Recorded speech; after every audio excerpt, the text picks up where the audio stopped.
Hi hello good morning நட்புகளை எல்லோரும் எப்படி இருக்கீங்க? இன்றைக்கி நான் ரொம்ப சத்தான ரொம்ப டேஸ்ட்டான ஹெல்த்தியான ப்ரோட்டீன் பால் செய்ய போகிறேங்க. இதுக்கு நான் என்னென்ன இன்க்ரீடியன்ட்ஸ் போட போகிறேன்னு சொன்னால் இந்த பாருங்கள், கொஞ்சம் முந்திரி பருப்பு, அப்புறம் பாதாம் பருப்பு, வால்நட்ஸு, இது டேட்ஸு பேரிச்சம்பழம் முழுசாக வாங்கி நான் அந்த இதில் ஊற வச்சது கிடையாதுங்க. இது சுகர் சிரப்பில் இது நல்ல ஒரிஜினல் பேரிச்சம்பழம் விதையை எடுத்துகிட்டு வச்சுக்கிறேங்க.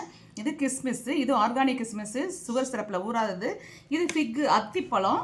முக்கியமானது பாருங்கள், இதில் இந்த கீழே இருக்கிறதுல 3 வகையானது இருக்குங்க. இது ஃப்ளாக்ஸ் சீடு, சியா சீடு, அந்த ஆரஞ்சு கலரில் குட்டி குட்டியாக தெரியுது பார்த்தீங்களா, அது சாலியா சீடு. இது நம்ம யூஸ் பண்ணுற கருப்பு எள்ளு. இதெல்லாம் வச்சு சூப்பரான ப்ரோட்டீன் பால்ஸ் எப்படி செய்யலாம்னு பார்க்கலாமா ஃப்ரெண்ட்ஸ்? இந்த நட்ஸ் எல்லாம் லைட்டாக சூடாக்கி வறுத்து இந்த மாதிரி 1-2 உடச்சிக்கோங்க. பாதாம் கொஞ்சம் குவான்டிட்டி எடுத்துகிட்டு பாதி அப்படியே 1-2 உடச்சிட்டு பாதி குவான்டிட்டியை இப்படி நல்லா ஸ்மாஷ் பண்ண சீடு சொன்னேன் இல்லைங்களா, அதில் கொஞ்சத்தை அப்படியே போட்டுடலாம். முழுசாக கொஞ்சத்தை இந்த மாதிரி பொடி பண்ணிக்கலாங்க. 150 கிராம்ஸ் இருக்குங்க.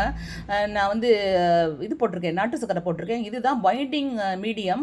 இது இல்லைன்னா நம்மளுக்கு உருண்டை பிடிக்க வராது. கொஞ்சோண்டு தண்ணி ஊற்றி கொதிக்க வச்சுக்கலாங்க. நம்மளுக்கு கம்பி பதம்லாம் தேவையில்லை. இந்த மாதிரி கொதிச்சு வரும்போதே நம்ம வச்சுக்கிற இந்த ஃப்ரூட்ஸ் இருக்குல்ல, ட்ரை ஃப்ரூட்ஸு, அது எல்லாத்தையுமே இதில் போட்டுடலாங்க. நீங்கள் குட்டி குட்டியாக கொஞ்சம் வெட்டி போட்டாலும் சரி, இல்லை அப்படியே போட்டாலுமே அது கரைஞ்சிரும். நம்ம வச்சுக்கிற சீட்ஸ் ஃபுல்லாக அப்படியே தூக்கி கொட்டிடலாங்க. உடச்சி வச்சது முழுசாக இருக்கிறது எல்லாத்தையும் கொட்டிடலாங்க.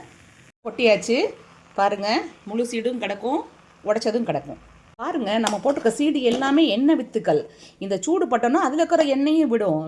நெய் ரொம்ப நல்லது, தெரியாமல் சொல்லிட்டாங்க. அதுக்காக டெய்லி சும்மா வெறும் நெய்யை சேர்க்கணும் இல்லைங்க.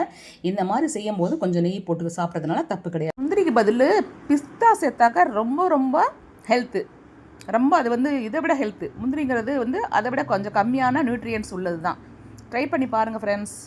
கமெண்ட்ஸ் பண்ணுங்கள், ரிசல்ட்டை எப்படி இருக்குன்னு சொல்லுங்கள். தேங்க்யூ.